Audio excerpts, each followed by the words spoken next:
राधे राधे। आप सबका स्वागत है मेरे चैनल में।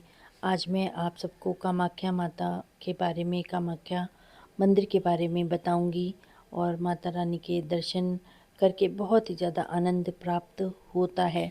यहाँ का बहुत ही अद्भुत नज़ारा है।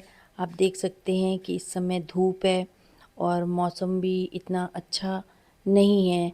यहाँ पे वैसे भी हुमस ज़्यादा रहती है और बारिशों में तो कुछ ज़्यादा ही हुमस बढ़ भी जाती है।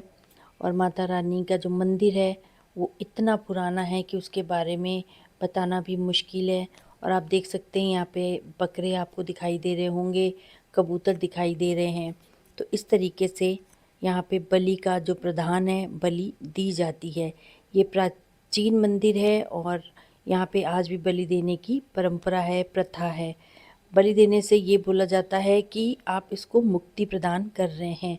लेकिन अगर आपको बलि नहीं देनी है तो आप आकर के इनको खरीद सकते हैं और इनको आज़ाद कर सकते हैं।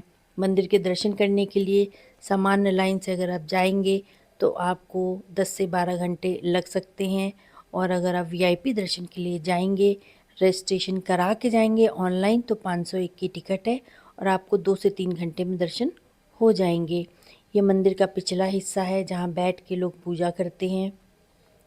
और मंदिर के जो अंदर जाने का रास्ता है वो एक सीधी लाइन बनाई गई है।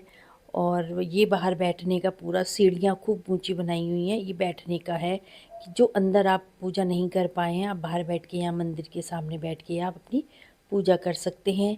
और मंदिर के अंदर जाने के लिए जो मैं आपको दिखा रही हूँ उसमें पीछे एक रास्ता है जहाँ पे जाल लगे हुए हैं, उसके थ्रू आपको इस मंदिर के अंदर जाना पड़ता है।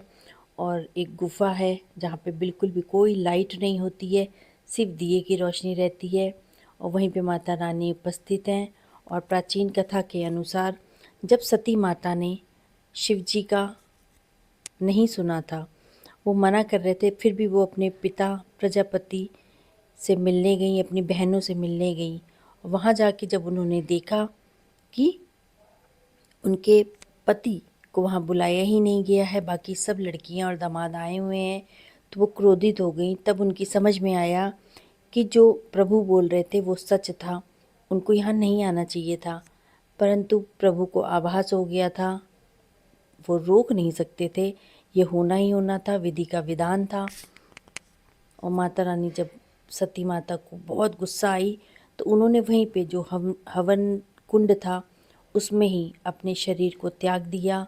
और शिव जी को जब पता चला वो बहुत गुस्से में आ गए और उन्होंने वहाँ आ कर के माता सती के शरीर को उठाया और वो तांडव करने लग गए और सृष्टि का विनाश करने लग गए। तो विष्णु जी ने अपने सुदर्शन चक्र से माता सती के शरीर के 51 टुकड़े करे और वो उनके शरीर का टुकड़ा जहाँ जहाँ पे गिरा वहाँ वहाँ पे शक्तिपीठ बन गई।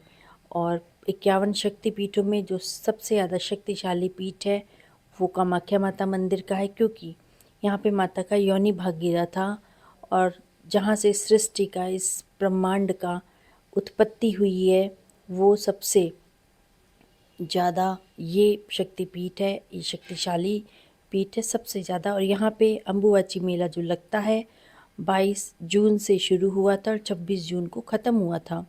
यहाँ पे माता रानी के योनि स्वरूप की पूजा की जाती है और अंदर मंदिर में कोई मूर्ति, कोई फ़ोटो, कोई चित्र नहीं है, सिर्फ एक पत्थरनुमा योनि का रूप है जिसको कपड़ों से और फूलों से ढका होता है। और ये योनि स्वरूप की ही पूजा की जाती है। और इस योनि स्वरूप से प्राकृतिक झरना बहता रहता है और इसी जल को छूने के लिए वहाँ पे बोला जाता है। और अम्बुबाची मेले में मान्यता है कि 3 दिन तक माता रानी रजस्वला होती हैं, उनको मासिक धर्म होता है।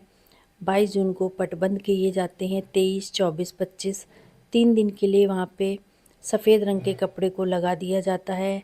अनुष्ठान के बाद, पूजा अर्चना के बाद मंदिर बंद कर दिए जाते हैं। और जब 26 जून को पट खोले गए तो वहाँ पे जो सफ़ेद वस्त्र था वो लाल वस्त्र में बदल जाता है और वही बाद में सबको प्रसाद के रूप में बांटा जाता है। और वहाँ पे इस समय अम्बुबाची मेला जब लगता है तो देश और दुनिया से दूर दूर से अघौरी, तांत्रिक सब आते हैं और वहाँ आके अपनी साधना करते हैं, वहीं डेरा जमा के बैठ जाते हैं। और फिर प्रसाद में वहाँ से जो जल प्राप्त होता है, जो अम्बुबाची मेले के बाद जो वस्त्र, लाल वस्त्र प्राप्त होता है, वो बहुत ज़्यादा शक्तिशाली होता है। उसको ले कर के वो लोग वहाँ से विलुप्त हो जाते हैं और बोला जाता है कि वो आसपास की पहाड़ियों में कहीं बैठ कर के, गुफाओं में बैठ के साधना करते हैं। और माता रानी का जो वहाँ पे सजावट होती है वो बहुत ही भव्य होती है, बहुत ही खूबसूरत होती है। और भीड़ का तो वहाँ ये हाल होता है कि पैर रखने की जगह नहीं होती है। तो इस समय सारे दर्शन एक साथ होते हैं, वीआईपी भी और जनरल भी। लेकिन अब इस समय वीआईपी दर्शन और जनरल दर्शन जो हैं वो शुरू हो चुके हैं मेले के बाद। और अगर आप वहाँ पे लाल वस्त्र पाना चाहते हैं तो आप वहाँ पे भी कोई भी, जैसे मंदिर के जो पुजारी हैं उनको आप निवेदन करेंगे, अगर आपको वो मिल जाते हैं, या प्रशासन में वहाँ पे ऑफिस बने हैं तो शायद आपको वो दे भी दें। तो इस प्रकार से इस मंदिर का जो इतिहास है वो बहुत पुराना है। और इस मंदिर की जो पौराणिक कथाएं हैं उनके ही अनुसार यहाँ पे बाबा ने बैठे भी थे वो यहाँ पे। और जब सती माता की योनि गिरी थी तो पास में ही ब्रह्मपुत्र नदी है, अम्बुबाची मेले के दौरान वो लाल हो जाती है, ऐसा बोला जाता है। लेकिन वहाँ पे एक टापू बना हुआ है, उस टापू के ऊपर ही वो पिकॉक मयूर टापू है, जिसमें शिवजी ने बैठ के आराधना की थी, साधना की थी। और वहीं पे कामदेव ने आकर के जब उनकी तपस्या को भंग किया था तो शिवजी ने उसको वहीं पे भस्म कर दिया था।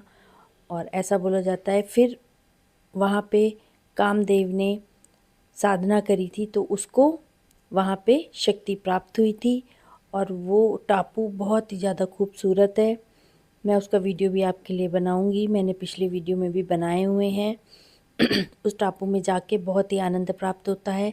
वहाँ फेरी से जाया जाता है और बोला जाता है कि कामाख्या माता मंदिर की जो यात्रा है वो वहाँ जाने से ही संपूर्ण मानी जाती है। आप मंदिर के दर्शन करके वहाँ अवश्य जाएं, और वहाँ दर्शन करके आएंगे तो आपको प्राकृतिक सौंदर्य और बाबा के दर्शन होंगे। वो भी एक गुफा के अंदर विराजमान है, जहाँ पे पूरा अंधकार है, एकदम काला सा है और सिर्फ दिए की रोशनी है, वहाँ कोई बल्ब वल्ब नहीं लगाए गए हैं। इसलिए वहाँ जाके आपको इतनी ज़्यादा शांति प्राप्त होगी और ठंडक प्राप्त होगी कि आपको लगेगा कि बाबा आपके सामने ही विराजमान है और आपको आशीर्वाद दे रहे हैं। तो इस प्रकार से जो कामाख्या माता मंदिर है और जो वहाँ पे मंदिर है, उमानंद मंदिर है, उसके दर्शन करके ही सारे दुख और तकलीफ़ों का अंत हो जाता है और प्रभु की दया और आशीर्वाद, माता रानी की दया और आशीर्वाद प्राप्त होती है। अगर आपको मेरा चैनल पसंद आया है तो इसको लाइक, शेयर और सब्सक्राइब करिएगा। मेरे चैनल में आपको सारी इन्फॉर्मेशन मिल जाएगी और मैं आपको हर तरह की व्रत विधि, पूजा विधि और सबके बारे में भी बताती हूँ। आप देखिएगा, मेरे चैनल को लाइक, शेयर और सब्सक्राइब करिएगा। धन्यवाद।